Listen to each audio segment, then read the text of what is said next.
Hello viewers, welcome to another video. बहुत ही interesting और बहुत ही नॉलेज वाली वीडियो ये होने वाली है। जल्दी जल्दी से कवर करके जाएंगे क्योंकि आपको पता है कि एमडी गेट जो रीकंडक्ट टेस्ट है वो ले रहा है आईबीए यूनिवर्सिटी। तो बायोलॉजी का पोर्शन आज सॉल्व करेंगे, केमिस्ट्री, फिजिक्स और इंग्लिश भी सॉल्व करते साथ साथ चले जाएंगे ताकि जो भी पास पेपर हमको मिले हैं 3 या 4 ईयर्स के, तो आपको वो बताया जा सके with the correct explanation and purification. ठीक है जी। तो कुछ कुछ कीज़ में मिस्टेक है वो मैं आपको बताती चलूँगी कि की में क्या है और यहाँ पे क्या है। ठीक है जी। तो एक चीज़ और बताती जाऊँ कि जो आपके पास बायोलॉजी का पोर्शन है ना वो 45 MCQs का है। लिहाजा जो अभी पैटर्न चल रहा है वो 200 फुली MCQs आते हैं पीएमडीसी की पॉलिसी के हिसाब से। लेकिन पहले हमारे पास थोड़ा सा सिस्टम चेंज हुआ करता था, 100 MCQs होते थे और अभी 200 MCQs है। तो इस हिसाब से कन्फ्यूज़ नहीं होना कि आपके भी 100 आएंगे या जो भी आपको चीज़ समझ में आए। ठीक है जी। तो अभी हमारे पास फर्स्ट क्वेश्चन आता है, विदाउट वेस्टिंग एनी टाइम हम स्टार्ट करते हैं अपना टेस्ट। तो क्या है कि Plasmodium the organism in menace. सादा सा क्वेश्चन है। क्या पूछ रहा है? कुछ कुछ चीज़ें वो जो सिलेबस के आउट ऑफ है वो भी मैं बताती चलूँगी और जो सिलेबस के इन है वो भी मैं बताती जाऊँगी।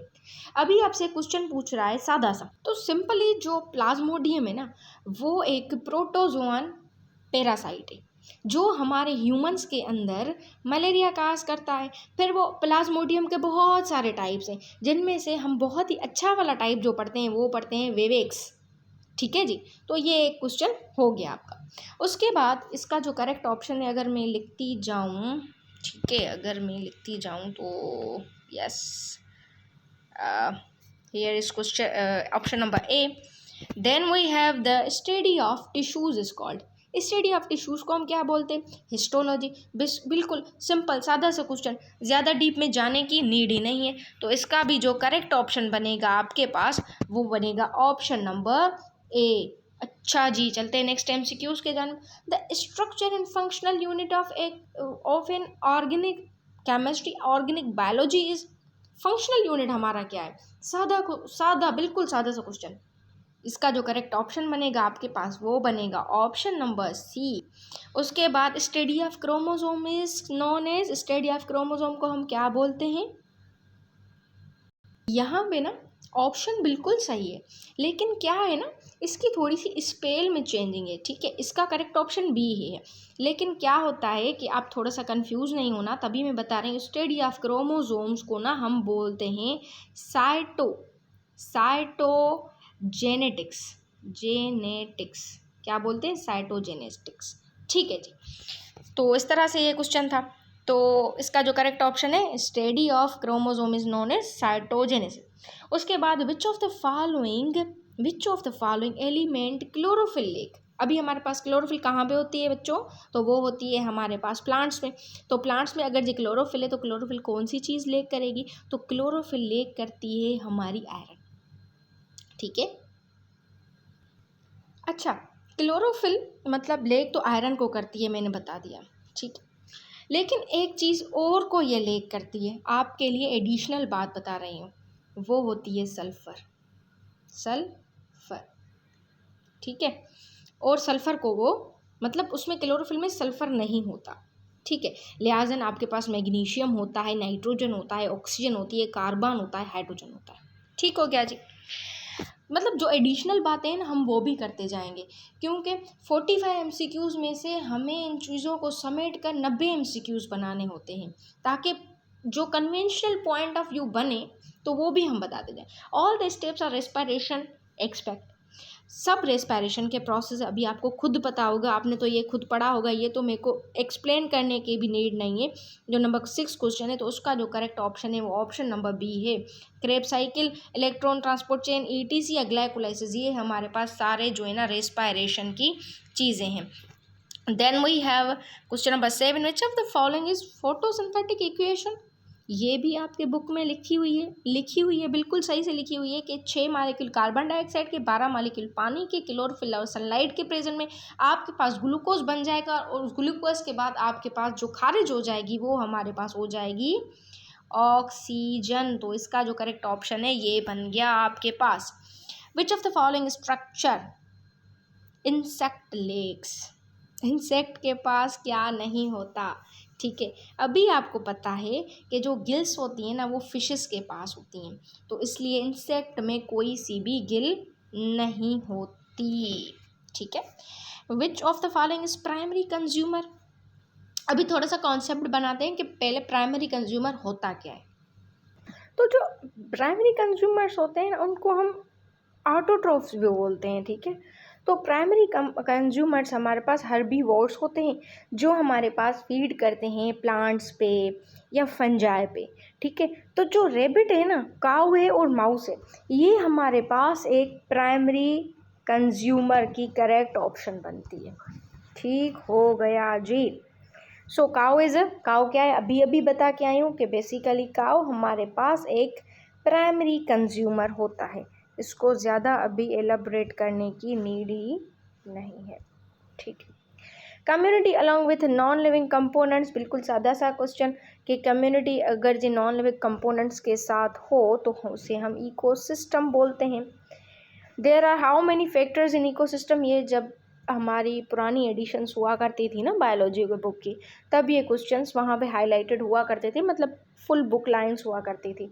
तो इसका जो करेक्ट ऑप्शन बनेगा वो 2 बनेगा। बेशक अगर आपको याद नहीं तो ये आपका प्रॉब्लम नहीं है, लेकिन फिर भी रट्टा लगा दे। Which of the following is biotic component of ecosystem. ये भी थोड़ा सा आपके सिलेबस से हट के क्वेश्चन है, लेकिन फिर भी थोड़ा सा होना चाहिए। नो, बायोटिक कंपोनेंट जो इकोसिस्टम का है मैग्नीशियम, ऑक्सीजन और कार्बन होता है। ठीक है। When large food particle are converted into simple process, ये तो आपके बुक की ही लाइन है, आपसे अब बिल्कुल सादा भी है। जो इसका जो करेक्ट ऑप्शन है डाइजेशन है, इसको एलाबोरेट करने की नीड ही नहीं, आपका टाइम वेस्ट होगा। विच ऑफ द फॉलोइंग है हाईली डेवलप्ड डाइजेस्टिव सिस्टम, ये भी आपके बुक का ही क्वेश्चन है। तो हाईली डेवलप्ड डाइजेशन सिस्टम हमारे पास किस में होता है, किस में होता है? तो इसका जो करेक्ट ऑप्शन बनेगा वो बनेगा विच ऑफ द फॉलोइंग डेवलप। अच्छा, तो अर्थवर्म जो होता है उसके पास हाईली डेवलप्ड डाइजेस्टिव सिस्टम होता है, क्योंकि उसके पास एक डिस्टेंट माउथ, लेरिंग्स, उसके बाद उसमें एक इंटेस्टाइन भी होती है। तो इस हिसाब से इसका करेक्ट ऑप्शन यहाँ पे अर्थवर्म ही पॉसिबली होगा। क्या बोल रहे हैं, there are how many types of the respiration found in plants. Plants में कितनी टाइप की रेस्पायरेशन होती है वो पूछ रहा है। तो प्लांट्स में तकरीबन 2 टाइप की रेस्पायरेशन होती है, एरोबिक और एनारोबिक। सिंपल, ऑक्सीजन की प्रेजेंस में एरोबिक, एनारोबिक ऑक्सीजन के ना प्रेजेंट में। द टाइप ऑफ रिप्रोडक्शन, अच्छा इसका करेक्ट ऑप्शन में लिख दूँ। ठीक है। The type of reproduction which does not involve the fusion of nuclei of 2 different gametes। ठीक है, ये आपके सिलेबस में तो क्वेश्चन नहीं है ऐसे, लेकिन the type of reproduction which does not involve the fusion of. अच्छा, रिप्रोडक्शन जो फ्यूजन नहीं करवाती वो होती है असेक्सुअल, जिसमें सेक्सुअल मतलब 2 पेरेंट्स इन्वॉल्व नहीं होते, तो फ्यूजन ही नहीं होगा ना, सादी सी बात। All the characteristic of gymnosperm, gymnosperm वाला भी आपके इस बार के सिलेबस में इंक्लूडेड नहीं है। तो इसका जो करेक्ट ऑप्शन बनेगा they have seeds with fruits. ठीक है। विच of the following asexual reproduction involves the fusion of different the parents in how in 2 daughter cells. 2 daughter cells में अगर वो डिफ्रेंशिएट करे तो इसको हम फ्यूजन बोलते हैं। और ये हमारे पास असेक्सुअल रिप्रोडक्शन, असेक्सुअल नहीं सेक्सुअल रिप्रोडक्शन होगी यहाँ पे। ठीक है, कंफ्यूजन है थोड़ी सी क्वेश्चन में, लेकिन इसका करेक्ट ऑप्शन बनेगा। अच्छा, बोल रहा है विच ऑफ द फॉलोइंग असेक्सुअल। अच्छा क्वेश्चन सही है, थोड़ा सा ऑप्शन को देख लीजिएगा। क्या है कि असेक्सुअल जो रिप्रोडक्शन है ना पेरेंट्स में हो रही है तो उसको हम फिजन बोलेंगे, फिजन। ठीक है, पेरेंट सेल में तो हो रही है लेकिन उसको फिजन बोलेंगे। अगर सेक्सुअल रिप्रोडक्शन होगी तो उसको हम फ्यूजन बोलेंगे। कंफ्यूज नहीं हो ना, वर्ड्स को देखना, लेकिन आपके ये सिलेबस में इंक्लूडेड नहीं है। अच्छा, उसके बाद in which organism external fertilization is found. External fertilization कहाँ पे फाउंड होती है, कौन से ऑर्गेनिज्म में? तो फ्रॉग में होती है। ये भी आपके सिलेबस से हटके। द हायर प्लांट लेक, जो एक प्लांट बड़ा हुआ है उसमें क्या नहीं होता, उसमें क्या नहीं होता, उसमें डी नहीं होता, सेंट्रोमियर नहीं होते, उसमें सेंट्रियोल नहीं होते, लाइजोसोम नहीं होते। उसके बाद in hydra the digestion is, hydra में डाइजेशन किस बेसिस पे होती है डाइजेशन? वो हमारे पास इंट्रा भी होती है और एक्स्ट्रा भी होती है, ये आपका क्वेश्चन है। ठीक है, उसके बाद which of the following process is not found in digestion system of higher animals, ये भी आपका क्वेश्चन है। तो इसका जो करेक्ट ऑप्शन बनेगा बच्चों वो होगा option number A, because vacuole system तो हमारे प्लांट्स में होते हैं, एनिमल्स में नहीं होते हैं। विच of the following is not a digestive gland, ये भी आपका क्वेश्चन है। ठीक है, तो डाइजेस्टिव ग्लैंड आपके पास क्या है, वो आपके पास स्प्लीन है। ठीक है, डाइजेस्टिव ग्लैंड आपके पास स्प्लीन नहीं है। वेयर इज आपके पास लिवर, पैनक्रियास, थायराइड, ये आपके पास डाइजेस्टिव ग्लैंड से। अभी स्प्लीन क्यों नहीं है, तो बेसिकली अगर देखा जाए ना तो स्प्लीन का काम होता है कि फिल्टर करना ब्लड को, ठीक है, ओल्ड और डैमेज रेड ब्लड सेल को रिमूव करना, रिसाइकलिंग करना आयरन की, इम्यून सिस्टम में हेल्प करना, ब्लड को स्टोरेज में लाना। और स्प्लीन कहाँ पे पाया जाता है, एब्डोमिनल कैविटी में पाया जाता है, स्टमक और किडनी के नियर में। तो ये हमारे पास बेसिकली डाइजेशन में काम नहीं आता। वेयर इज जो मैंने फंक्शन बताया वो रट लीजिएगा, उसमें से BCQ बन सकता है, MCQ बन सकता है, sorry. Question number 25, non muscular plants and lower muscular plant need water, because ये आपके वो है ना सिलेबस का क्वेश्चन नहीं है, लेकिन फिर भी सी ऑप्शन करेक्ट है। उसके बाद in fungus the higher concentration of salt is maintain due to, ये आपके क्वेश्चन इंक्लूडेड हो सकता है। तो जो हायर कंसंट्रेशन ऑफ साल्ट है वो मैनेज की जाती है या मेंटेन की जाती है एक्टिव ट्रांसपोर्ट के साथ। Fats are digested by enzyme, हमेशा ये क्वेश्चन आता है, ये डाउ के टेस्ट में भी आया हुआ है। Fats are digested by enzyme lipase वाला क्वेश्चन हमेशा आता ही आता है, इसको रट लीजिएगा। पेप्सिनोजन एक्टिवेट, ये भी क्वेश्चन बहुत ही अच्छा प्यारा सा क्वेश्चन है, ये भी आता हुआ क्वेश्चन है, हमेशा की बुनियाद पे पेप्सिनोजन एक्टिवेट होता है HCl की प्रेजेंट में। अभी ये भी याद रख लें, एक तो पेप्सिनोजन एक एक्टिव हो गया HCl की प्रेजेंट में, अभी पेप्सिनोजन कन्वर्ट हो जाएगा पेप्सिन में। ठीक हो गया जी। अच्छा, next question, in type of cell division the chromosome number is halved, ये भी आपके क्वेश्चन नहीं है, लेकिन फिर भी मियोसिस सादे से क्वेश्चन तो हैं। The movement of body as a whole, ये तो आपके सिलेबस का क्वेश्चन है, एज अ होल लोकोमोशन हम इसको बोलते हैं, बिल्कुल। The organism which remain fixed at the plate, ये भी प्लेस पे, तो ये भी आपके सिलेबस का क्वेश्चन है। 31 का जो करेक्ट ऑप्शन है वो है सॉरी, तो उसको हम बोलते हैं सेसाइल। अभी देखें किस तरह से, जो आपके पास देखिए sessile, sorry I am sorry, अच्छा उसको सेसाइल तो बोलते हैं, लेकिन देखिए अभी आपके पास ये होता है कि वो ना इमूवेबल होते हैं, उनके पास मोबिलिटी नहीं होती, वो किसी ना किसी चीज़ के साथ जकड़े हुए होते हैं, अकड़े हुए होते हैं, वो मूव नहीं कर सकते।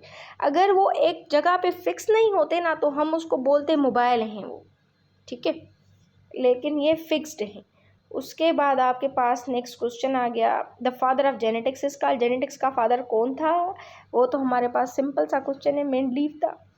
ठीक है, लॉ ऑफ इनहेरिटेंस वाला, द मेंडलीव सिलेक्टेड द, बिल्कुल सादा सा क्वेश्चन, कौन सा सिलेक्ट किया था, पी प्लांट तो सिलेक्ट किया था।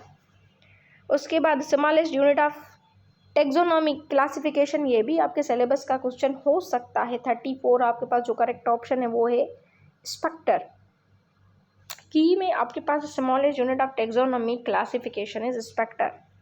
अच्छा, यहाँ पे मुझे तो लग रहा है कि ये तो एक गलती हो सकती है, क्योंकि टेक्सोनॉमी क्लासिफिकेशन तो स्पीशीज़ होते हैं ना। अगर आपको पता है कोई स्पेक्टर है तो you can comment in the comment box, लेकिन आई डोंट नो कि स्पेक्टर होगा, मुझे तो स्पीशीज़ ही लग रही हैं। तो अगर मैं गलत हूँ, हो भी सकती हूँ, तो इसलिए आप कमेंट सेक्शन में बता दीजिएगा, ठीक है, लेकिन मेरे हिसाब से स्पीशीज़ ही होगा। ठीक है, ठीक है जी। उसके बाद when cross breeding between homozygous tall and dwarf plant is made obtained the first filial generation is, ये आपके सिलेबस का क्वेश्चन है। तो फेलियल जनरेशन पहली कौन सी आई थी, वो आई थी, सारे जो आए थे ना वो हमारे पास, सारे जो हमारे पास आए थे वो टॉल आए थे, क्योंकि होमोजाइगस जो थे टॉल और डाफ प्लांट्स थे, तो डोमिनेंट हमारे पास टाल आते हैं, तो टाल हमेशा वो टाल ज़्यादा आए थे। उसके बाद cross breeding between two parents differing in a single character पे वो डिफ़र करें तो उसको हम बोलते हैं मोनोहाइब्रिड, ये भी सिलेबस का। Original plant taken for crosses, उसको हम क्या बोलते हैं, अगर ओरिजिनल प्लांट टेकन करे क्रॉस के लिए तो उसको हम जो है ना पेरेंटल प्लांट बोलते हैं। Various ecosystem of earth collectively known as, ये भी आपके सिलेबस का क्वेश्चन इंक्लूडेड है, बायोस्फीयर। ठीक है। Process of mixing of characters to individual, बिल्कुल ये भी है। इसको हम क्या बोलते हैं, इसको हम बोलते हैं फर्टिलाइजेशन। सादा the product of hybridization is known as product, hybrid बोलेंगे इसको, hybrid. Blood is controlled by, blood is controlled by, हम इसको बोलते हैं मल्टीपल जेनेसिस। ठीक है जी। The type of locomotion, protozoa, protozoa की लोकोमोशन जो होती है वो हमारे पास सारी होती है, सीलियरी भी, फ्लेजरी भी और सीडोपोड्री भी, बिल्कुल। उसके बाद आपके पास which of the following is true for the nucleotides, nucleotides के लिए कौन सी चीज़ सही है। तो न्यूक्लियोटाइड में आपके पास पेंटोज शुगर होता है, जिसमें राइबोज शुगर, हम पेंटोज शुगर, राइबोज शुगर, शादी से बाद फॉस्फोरिक एसिड और हमारे पास नाइट्रोजीनियस बेसिस होते हैं। ये तीन चीज़ें, और ये ऑप्शन नंबर है, ये बहुत ज़्यादा इंपॉर्टेंट क्वेश्चन है, ये आता ही आता है, डाउ के पास पेपर्स में भी आया हुआ है।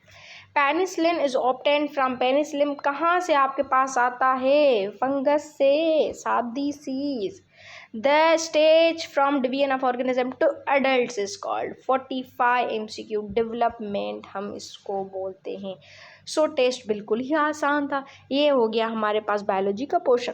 नेक्स्ट जल्दी ही आने वाली है वो होगी हमारे पास केमिस्ट्री, देन फिजिक्स और इंग्लिश साथ में आएगी। ठीक है। हमने 3 वीडियोस बनाई हैं, हर एक पोर्शन पे, हर एक ईयर पे। सो जल्दी से, if you like this video please like, share and subscribe this channel. अगर कोई सजेशन देनी है तो you are easy to comment in the comment section. तब तक के लिए thank you for watching this video. Stay tuned for next videos.